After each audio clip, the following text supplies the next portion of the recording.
Hola, mi nombre es Fabricio Mejía Madrid y esta es mi colaboración de esta semana para Sin embargo, que se llama Nexium y los Levarón. La lectura del nuevo libro de la periodista Sally Denton, The Colony, sobre los Levarón, me trajo una nueva mirada sobre esta comunidad religiosa que hasta hace muy poco parecía habitar la secrecía de sus recónditos lugares en Sonora y Chihuahua. Me hizo pensar en el control sobre las mujeres y su relación con la mentalidad de guerra. De eso se trata esta columna. El libro de quien fuera directora de no ficción en la Universidad de Nevada, becaria de la Fundación Guggenheim y autora de numerosas obras exitosas, ha sido recogido por la prensa mexicana para documentar las relaciones entre la comunidad mormona de los Levarón y el cártel de Sinaloa, en específico por el acuerdo de comprarles gasolina a cambio del uso de un muelle. El libro da cuenta también del origen cismático de los Levarón que se separan de la iglesia de los mormones en Utah porque sus dirigentes no estuvieron dispuestos a renunciar a tener más de una esposa y a poder reproducirse con mujeres que pueden ser sus primas en primer grado. Una poligamia que no solo es un principio teológico, sino la estructura de la dominación hacia las mujeres dentro de la secta religiosa. Por su historia, vemos pasar tanto al terrateniente Luis Terrazas como a Porfirio Díaz, recibiéndolos como empresarios del campo, pero a Pancho Villa expulsándolos, solo para que regresen a partir de los años 20 del siglo pasado, para pasar de ser dueños de nogales a exportar nueces a China de sus 860,000 árboles, a acaparadores ilegales de pozos de agua. Sally Denton nos cuenta sobre la relación de los Levarón con la secta Nexium de Keith Raniere, esa que tuvo en México autoridades tan poderosas como los hijos de los expresidentes Salinas, de la Madrid y Fox, y de la hija del dueño de los diarios Reforma y El Norte, Alejandro Junco. La secta de Rainier fue por supuesto denunciada por la explotación sexual de mujeres e incluso por errarlas con las iniciales de su líder. Al igual que con la de Rainier, en los últimos años, más de 10 mujeres que han abandonado la colonia Levarón han escrito sus testimonios de los abusos que han vivido dentro de esas tierras que abarcan 9 por 6 kilómetros de extensión y donde actualmente viven más de 5,000 personas que tienen doble nacionalidad. Pero ambas sectas están estrechamente vinculadas. El 2 de mayo de 2009, cuando la guerra de Calderón ya había provocado que en México hubiera un asesinato cada hora, secuestran a Eric Levarón. Desde Albany, Nueva York, Keith Raniere se pone en contacto con el vocero pastoral de la congregación, Benjamín, un hombre de 32 años, para ofrecerle ayuda. Para ese entonces Raniere ya tenía acomodados en sus puestos de dirección tanto al hijo de Salinas, Emiliano, como a la hija de Junco, Rosa Laura. Su interés era filmarse a sí mismo como ayudando a una familia mexicana a resolver un secuestro sin necesidad de pagar un rescate. Él y el cineasta Mark Vicente filmarían 700 horas en la colonia Levarón para hacer una película de propaganda de Nexium que se llamaría Encender un corazón. Tras la liberación de Eric, que más tarde se sabría que había sido secuestrado por un primo, Raniere instruye a Benjamín para que cree una organización SOS, Sociedad Organizada Segura, en Chihuahua. La idea es que sus afiliados, que llegarían a ser 4,200, se conviertan en informantes de la policía. Imagínense la candidez. Para julio de ese mismo año, 2009, Benjamín da discursos en un meeting en la capital del estado, junto con algo llamado INLAC Edge, una asociación financiada por Emiliano Salinas. La idea es promover ante el Congreso local de regular la libre compra de armas con la justificación de la autodefensa. Se dice un movimiento por la paz, pero su demanda es la pistolización de las familias mexicanas, al menos de la de los Levarón. Una semana después de la movilización, unas camionetas con encapuchados llegan a la colonia exigiendo que les entreguen el arsenal que dicen hay ahí. Luis Vidmar y Benjamín Levarón son ejecutados de 4 tiros en el camino Casas Grandes Flores Magón. Su ejecutor, Carlos Bucheiret, era primo del padre de Benjamín, Joel, y dijo que había sido por una traición en un negocio que tenían en Estados Unidos. No obstante el fatal desenlace de la propuesta de pistolizar la colonia Levarón, el líder de NXIVM no tiene miedo al éxito y convence al hermano menor de la víctima, Julián, que siga con su SOS. Su primo Alex ya estaba trabajando en el gobierno de César Duarte para legislar sobre la liberación de armas de fuego, al menos para su colonia. En espera de que la legislación cambiara, las tierras de los Levarón se fueron convirtiendo en una fortaleza que, según sus propias autoridades, utilizaba protocolos del ejército norteamericano en Irak, con una milicia propia, armada hasta con armas calibre 50 y rifles de asalto. A tal grado llevaron su defensa que el 9 de octubre de 2009 recibieron a balazos a una patrulla del ejército y asesinaron a un soldado.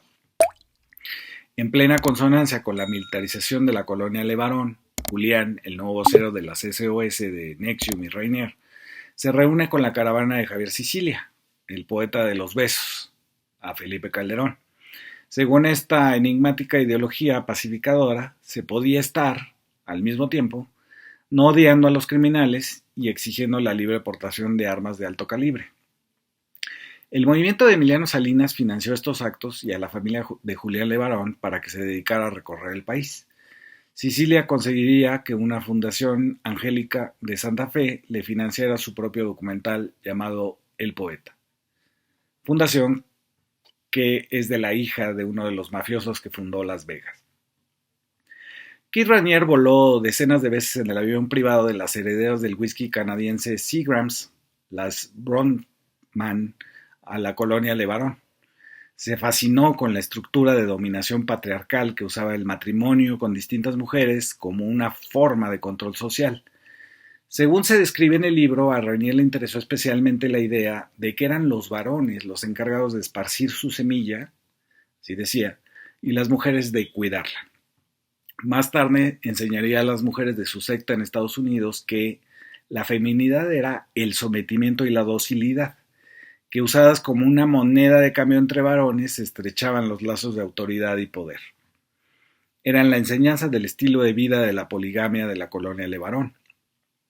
Embarazar a las concubinas era una forma de que no pudieran fugarse de la colonia, pues afuera no tenían protección legal alguna.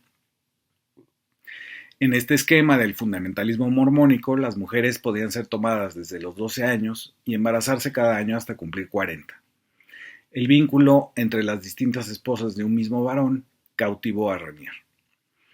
En 2015, NXIVM ya tiene una estructura de 102 mujeres llamada DOS, basada en la idea que vio en la colonia Levarón de la sororidad entre hermanas esposas para satisfacer las órdenes de un patriarca varón.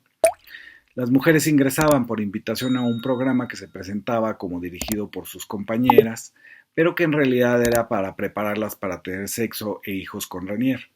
Según el líder de la secta, las mujeres eran seres ultraemocionales que no podían cumplir sus promesas y siempre abrazaban el papel de víctimas.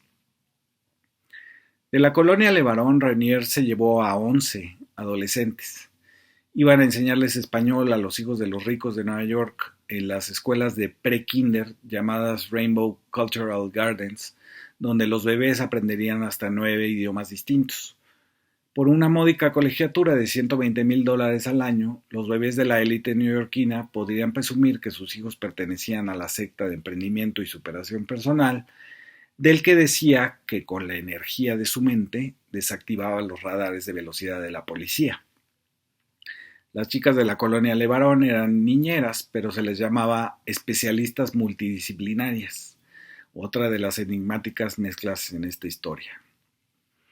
En el 2016, las chicas de entre 13 y 17 años fueron alojadas en el sótano de la casa de Rosa Laura Junco, la hija del dueño de Reforma y del Norte. Ya en el juicio contra Raniere, la fiscal Moira Kim Pensa se refirió a las niñas de Levarón y dijo: las niñas Levarón fueron escogidas específicamente porque, habiendo sido criadas en una secta polígama, eran más vulnerables a las enseñanzas de Raniere sobre la sexualidad, incluyendo que es natural que las mujeres sean monógamas y que los hombres tengan más de una pareja, una filosofía que sirvió a las preferencias sexuales de Raniere. Las chicas de Levarón fueron usadas como delegadas, así les decían, para cuidar a un grupo de mujeres de Nuevo León que estaban cautivas contra su voluntad. Eran más bien carceleras de sus propias compañeras de secta, ahora secuestradas. En el juicio, India Oxenberg describió así el trabajo de estas mexicanas.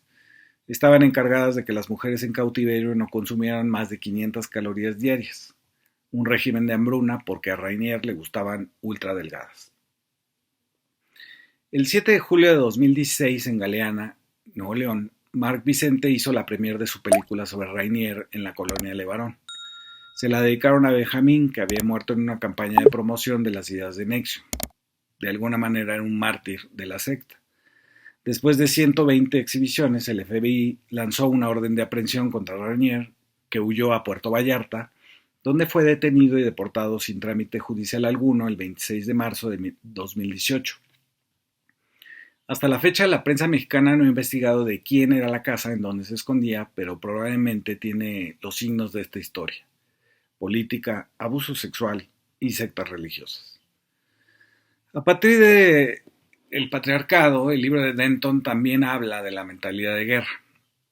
Se refiere a la disputa por el poder dentro de la iglesia polígama de la colonia Levarón. Sucedió entre dos hermanos, Joel y Erbil, que llevaron a la vida real algo que los mormones fundamentalistas llaman la expiación por sangre, y que viene de una interpretación insólita del relato de Abel y Caín.